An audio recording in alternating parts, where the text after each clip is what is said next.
Hello and welcome to the Lloiden Garza Podcast. I'm your host, Lloiden Garza. Thank you for tuning in to our sixth episode. Very happy that you've been with me and tuning in and learning and exploring with me. Last week, we actually touched on the power of meaning and how unconscious thoughts, unconscious meaning affect us, our behaviors, our feelings, and how important it is to be aware of what can and is affecting us on many different levels.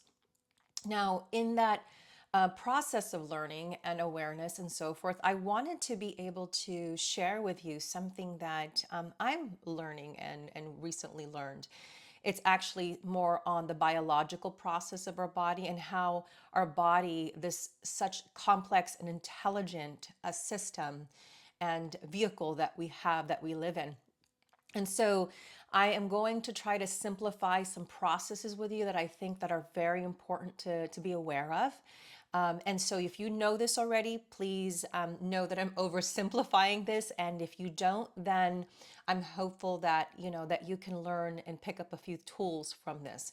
And so I want to start first more of on our central nervous system because people talk about it a lot, right? That's that a lot of actions, reactions, a lot of our behaviors and so forth are from that source or from that place. So I want to be able to talk a little bit about that because we hear that so much, our central nervous system. And so our central nervous system itself is just really narrowing it down and saying it's our spine in our brain. Okay, so I'm going to simplify this. Our central nervous system is our spine in our brain. And then there's the peripheral nervous system, which is really the nerves that are around. Are around our spine and so forth. And we have certain nerves that also are from our brain area. So just think about it. Central nervous system is from our spine and our brain. Our peripheral nervous system are the nerves outside in that and so forth. Okay, so I want to be able to share that with you, like kind of pause on that. And now I'm going, from that peripheral nervous system, it actually runs through the body and it carries messages to the central nervous system, right? So it's carrying messages, things that are happening in those nerves, neurons, so forth, are actually being sent to our spine and then to our brain. So I want you to start to think about how important that is because there's signals that can be sent to our brain from these nerves that actually are telling our brain to do something. So I want to share that with you. And then in that peripheral nervous system, is very, very important things. There's the somatic, you heard that a lot, the somatic nervous system. And then, of course, there's the automatic nervous system, right? So think about that. Somatic is more voluntary, things I want to do, things like walking and eating and playing music, things like that, that are things that actually I want to be able to do. I voluntarily do it. And then there's the automatic. And the automatic really controls things that happen automatically or involuntary, right? So like breathing, digestion, sweating, shivering, things like that. So those are more of an automatic. So far we touched about central nervous system, the peripheral nervous system, and then in that peripheral nervous system, we just talk about the somatic and then also the automatic, right? So now the automatic is what we hear a lot. So this is really the awareness part, the automatic, our automatic responses, right? So in the automatic, we have that sympathetic, and then we also have the parasympathetic. So a sympathetic nervous system, the parasympathetic nervous system. So what is the difference of the two? Because we hear so much about it. We hear the medical community, we hear your doctor, we hear so many things about it, but I'm trying to simplify it because I want this to kind of give you some awareness on how it relates to what I'm going to be talking more about to you. So the sympathetic nervous system is really that stress response that happens. Your blood pressure goes up, your heartbeat, it's that fight or flight. And then in that process, usually digestion stops because, hey, right now we have to act, we have to do, we have to go. And then there's a parasympathetic, which is more of that rest mode, is being able to slow down and being able now the digestion and so forth. So lower blood pressure. So in that process, there's the sympathetic and the parasympathetic. And how I remember this that I want to share with you is when I think of sympathetic, when I hear sympathetic, I think of S. S stands for stress. Parasympathetic, peace, stress and peace. So when you hear it, stress or peace, that's what comes to my mind. Oh, stress or peace. How do I know what I'm talking about? Okay, stress and peace is the two things. So I wanted to share that with you because it's so important to kind of get an understanding of that. So we talked about the central nervous system, the brain, the spine. We talked a little bit about the certain processes that peripheral nervous system, right? So that process of the somatic and then automatic, and then we talked about the sympathetic and parasympathetic. So I want to share that with you. So in that context, now I want to go and touch on and move forward to something else. So in our body, there's a lot of cells, lots of them. And I don't know if you've heard this before, but I hear this where when someone says, how healthy are you as far as in physically, they're not looking at just your skin. They're actually talking about your cells. How healthy are you? Is how healthy is your cell? Is it moving well? Is it too slow? Is it big too big? Is it what's happening to the cell? So I want to pause really quick on that. So we're talking about a cell, and we're going to talk about a normal cell. And again, I'm oversimplifying this and I'm going into a certain direction. So if I'm not covering a whole bunch of stuff, there's a reason for that at this time. So when I'm talking about the cell, it's actually in a resting position. Okay. So think about a person or this cell is in a resting position. That's what's happening inside of us, right? So there's these cells. And then, of course, there's like the neurons that you hear about and how important they are because the neurons transmit information to our system, to our body. So in this cell, it's usually what's called a resting position. And a resting position is something that usually it's in a state of a certain type of voltage or energy. We know when you hear about us beings as being energy, I mean, it goes so deep as into our cells in our body that our body, when there is a cell that's resting, it's usually in the negative 70. It's in the negative 70 voltage. It's a more complicated number, but I just want to give you some reference points. I say negative 70. I've heard other people talk it's negative 50 to negative 70, but for this purpose, I just want to say negative 70. Okay. So it's negative 70. That's your resting state of your cell. What happens is when there's a stimuli, pain, some kind of stimuli, then what happens is when that stimuli reaches a certain voltage, negative 55, that is called an action potential. So the cells have an action potential, but then what happens is when this voltage comes and it hits that certain threshold, then there's a series of actions that are happening. So I'm saying this because there's all these automatic things that are happening inside our body, okay? So all of a sudden, our cell is in a resting position, relaxing, doing its thing, and boom, a stimuli comes. And when that stimuli happens, then what happens is as long as it hits negative 55, that's the number, magic number that's what I've been learning, is that once it hits that threshold, then there's a series of events that happen, okay? So when I think of a cell, when we're just talking about this, we're talking about, just a cell in the resting position. So the cell in the resting position, let's just say it's the negative 70, okay? When something is called depolarized, a depolarized cell just really means that a depolarization means that it becomes more positive. It's like a weight gain. We gain more weight, it becomes more positive. It's not mentally positive, but it's positive. So that cell, when it's depolarized, it becomes positive. When it is more negative, now that negative 70 turns to negative 90 or negative 80, then it's opposite of that, which is actually a hypopolarization. So now this cell that's negative 70, it can actually be depolarized, which is more positive, or it can go to hypopolarization. Okay, so I want to share that with you. So here's our cell. A stimuli happens, and when that stimuli happens, and if it hits that threshold, an action potential starts to happen. So all of a sudden, a stimuli comes in, and it hits that. And that usually what happens is there's certain channels, there's certain things, there's a process that's actually happening in our body. So these channels, this cell that's usually closed, starts to actually open. And usually what's in the cell is like, say, potassium, and outside of the cell is usually like sodium, right, in our body. And I know it's kind of hard to see that, but it's in there. And so what happens when this action potential threshold happens is boom, the gate starts to open and the sodium chemicals start to go and run into the cell. And all of a sudden, a series of things happen. So, threshold happens, which is that negative 55. The next step after that is a depolarization, because when they come in, those things that are outside, those sodiums are actually more positive in energy, right?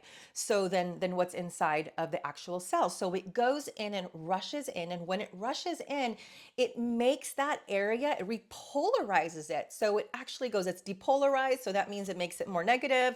I'm sorry, more positive, and then all of a sudden it's a repolarization, because now it's like balancing the voltage and stuff in there. And then after that stage, then it goes to a hyperpolarization, or what they call an offshoot, because if something is negative, you bring a positive in there, it becomes more positive. And then as that area becomes more positive, there are other things that are happening. So now potassium's actually coming out after sodium came in, and now it's actually going, okay, now it's starting to change. It's no longer positive, it's going negative. And then all of a sudden, hypopolarization is an offshoot that says, okay, so if we were at negative 70 and the negative 55 came in, and all of a sudden it brought it down, I'm giving just numbers, brought it down to like negative 30, and all of a sudden that's the depolarization. And then all of a sudden it goes to repolarization, because now it's going up, right? Now it's back to like the negative 55, negative 60. And then there's an offshoot, hyperpolarization. So hyperpolarization means boom, it actually started to go up again, up higher than the negative 70 in that environment. Remember that cell was negative 70, and then of course action potential, that threshold is negative 55. So then after that repolarization, then again we talked about hypopolarization or offshoot, and then it goes back to the process of that resting potential. So very simplified version. This is a very complex process, but that's how I look at that, going, okay, here's our cell, and then of course it's resting, it's doing its own thing at negative 70, and boom, a stimuli comes, negative 55 threshold, things start to happen. Then that's when the action potential, that's the threshold, the depolarization, the repolarization, the hypopolarization offshoot, and then back to the resting potential. So very simplified, very complex process, but I want to share that with you. Okay. So think about that, as I just said, that's happening into all our bodies, if that's the normal processes. And there's times that there are things that get, the signals get cross-wired. So where I'm going with this, okay? So very important part. So now I'm going to talk a little bit about and move forward and say pain, okay? So when I'm talking about pain, I think it's really, really important to at least, I'm going to narrow pain down into, because I know that the medical community calls pain more subjective, and there's some truth to that. So I want to be able to touch on that. But what I want to talk about is the specific pain, that what happens is when, say, for example, we get pricked or we get cut or something happens like that, there is usually a chemical, that is released, like we're just talking about earlier, action potential, there's a stimuli. So there's a pain that happens in your body, and you got cut, or there's a tissue damage. Our bodies, our cells are so intelligent that all of a sudden it actually sends these signals through these neurons. It's like, it's like a highway of information that's going to us, right? We just talked about the nerves, how it relates to our body, to that, the nerves are the peripheral, right? And then of course we have the spine. So guess what? When there's this pain that happens, there's a response that says, oh, these cells, these neurons were like, these cells are like, oh, hey, there's a damage, there's some pain, there is a tissue damage, there's some harm going on. So we're going to go ahead and see what's going on. And then of course, there's actually a chemical that's produced by the body as a response to that. And that is, if I'm not pronouncing it, please excuse me, it's prostaglandins. Okay, so the prostaglandins is a chemical response that is organic from your body, that is created or sent out to really now tell your body, now it's going, remember, nerves in that peripheral. It's going up your spine. It's actually now communicating because there's neurons in our body that's communicating, that's actually telling that next person, go, hey, send somebody. We need some help. There's a pain. We need to evaluate. We need to know what's going on. So this particular chemical signal is being sent, over to the body. And then with that, what happens is there's a very important process when there's a called nociceptors, right? Nociceptors are more of like a pain sensing neuron. So when they become active, boom, the signal goes to our brain and it's in pain. Now we're like, so when we get cut, it's not necessarily you just all of a sudden start feeling the pain. It's the signals are being sent for our brain. It's through, of course, our it's through our peripheral. So it's through our spinal cord. And then of course it hits our brain, right?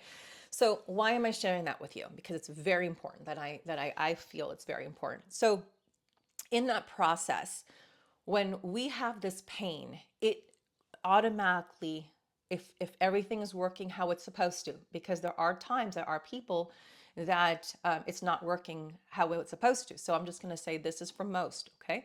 So when you have pain in your body, it's a signal that actually says evaluate. What is going on? Now, I'm saying that because what happens is, many of us have been trained to say, when we have pain, let's go pick up aspirin, let's pick up ibuprofen. And I want to share with you the simplified on that is when you have a pain, it's because it's releasing, right? Where it's releasing information, it's releasing chemicals that are being sent through those neurons, through those nerves, through your spine, to your brain of what's going on. And so therefore you're feeling it in many ways. And then it's also activating all these different things. Well, when we are taking automatically, like when we go, oh, I don't want to even evaluate what's going on. I'm just going to take a pop in of aspirin, and that becomes chronic. What you're really doing is it's like Pac-Man. I don't know if any of you guys have seen Pac-Man. It's a great game. It's an old game, and it was like this yellow circle, and his goal was to eat like how many dots and so forth. And so I think of Pac-Man when I think of like the aspirin, right? Because they have certain chemicals that bind to these certain chemicals that are actually being released into our system because because of the pain. So they're actually eating up or binding. Pac-Man, the pain, the chemicals like from aspirin, there's a certain type of chemical, but just for that, we'll say the chemical in aspirin and ibuprofen, they're into our bodies. And what they do is actually bind to those types of chemicals that our bodies are releasing, the nociceptors, for example, and they're actually making it quiet because they don't want that to go and register in your spine and your brain to make you feel like you're in pain. And that's what they mean by really subjective, okay? And so when there's a purpose and there's times that, hey, you need to use that and that is going to work, and we might need to pick up aspirin or ibuprofen. But when it becomes chronic and you're constantly doing that, the pain itself was a signal for you. The pain itself was saying, hey, something's going on, tissue damage, something's happening here. Evaluate, care for me, take care of me. But that's happening unconsciously. That's happening and it's trying to get your signal. But when you're looking at pain and you're looking at pain just as, oh, let me avoid it, let me get distracted from it, I don't want to deal with the pain, then it comes chronic, and then it leads to all these other issues. And so then, maybe in our 20s, we do that and we're fine. And then what happens is that threshold, right? Like think about a bucket. When you keep filling that bucket, it's only for so long till it gets full and overloaded, and then all of a sudden that toxic stuff is all over the place. And so on a biological level, if you always constantly avoid the physical pain and you're not dealing with the actual issue or the root cause, then it can have so many effects that all of a sudden you find yourself in front of the doctor and like, now we have this, this soup of garbage, and what are we going to do? And so I say that for those that are not there, let's look at preventive, right? And this is not a medical talk show, but this is more of an awareness, because I'm going to go into what I mean by this. So it's really about awareness of what is going on. So one, we don't want to get there. But if you are there, I also want to say that there's still hope because our bodies are so intelligent. When if we create the environment that we are healthy, our cells are healthy, our systems, our processes are working now again how they're supposed to be, there's a very good chance of it to get better. Now, can it go from 0 to 10? I don't know. Miracles happen, yes. But most of the time, it's a process. It's a process of getting yourself healthier and healthier. And that's through the awareness of what it is to evaluate, to deal with it, to help you in that process. So, why I'm sharing that, and I said that's what was really important, is because I think that really applies, right? Think about this, that most of the time when we're looking at ourselves, unless we're in pain or we're feeling like, oh, it's really bad, it's a big cut, it's a gush, or like we cut our hand and it's really bleeding really bad, most of the time we tend to ignore. We tend to get ourselves distracted or take a pain pill, or you know what? I'm just gonna move forward, and I'm not gonna deal with that pain. I'm not gonna deal with that hurt. That's old stuff. I don't want to deal with it until it gets bigger and it's bigger and it's bigger. So, why I'm sharing this is because there are so many processes actually inside our bodies that are affecting us outside. Same thing about our emotions and our well being. There are many things that are happening inside that are affecting us outside, that are becoming so automatic, become mad, become angry. And I want to share with you, it was really interesting on the study on this prostaglandins chemical that is produced from our bodies, that this particular response is such an important role in the pain. But it also, what was really interesting is this chemical is involved in important processes of the body, like inflammation, pain, blood clotting, blood pressure. And more recently, they're saying that this is also involved in mood regulation. So when you're always covering or distracting yourself and not dealing with the pain, it doesn't mean it goes away. It doesn't mean your tissues got better. It doesn't mean your health got better. And actually, sometimes it's opposite. Sometimes it's that constant adding and adding and adding. How long before that cell is going to be like, oh my gosh, what's going on, and affects other things? And so, a lot of times it affects us in so many ways. So, biologically, it affects us.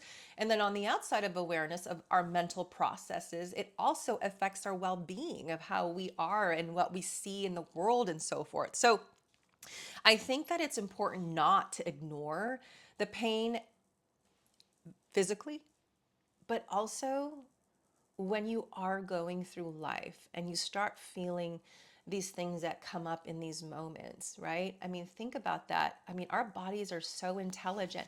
It's actually trying to signal to you, like, Lloiden, hey, something's going on. Pay attention. Or, now we have to take care of this. And so I think that that is so important to be aware that these processes that are happening are really for our good, meaning that that pain signal is for you to be able to evaluate to see what needs to be done to be taken care of. Same thing when you have these emotions that come up and you're angry all the time or you feel bitter all the time. It's a moment to really say, okay, I need to start evaluating, why am I always feeling like this? What is coming up? What is constantly being triggered that I need to start maybe paying attention to and stop ignoring my feelings, stop ignoring my pain? That perhaps it's a sign for me to be able to say, it's a trailhead. I got to explore it. I got to deal with it. I got to process through it. So I really think that, it's really important that we are thinking about how things that are, whether or not they're conscious to us, can affect us. And I know I talked a little bit about that process biologically, but it's also happening to us in different parts. There's all these mechanisms. That's how complex we are. We're so complex and multifaceted that it's amazing of what is possible. And so I encourage you to explore. I encourage you to learn. I hope that this continues to open the door for exploration. I mean, there is so much I actually want to share with you. And I was talking to my husband the other day and he's like, oh, content. I'm like, actually, my problem is not content. My problem is I got so much. I got to figure out how to which part is really important. And this time I felt really led. I felt led to share this with you and really be able to say, okay, here's what I'm learning and how that applies to many different levels. And when you're looking at the wholeness approach, how everything is so important, that the recognition is that you are important, that we have such an intelligent vehicle, this body that we live in. And so it's so important to get to know it more and really honoring our bodies, honoring ourselves. So thank you so much for tuning in. I hope you're here with me next week as we continue to explore. And thank you again. And join us next week for some heart centered messages.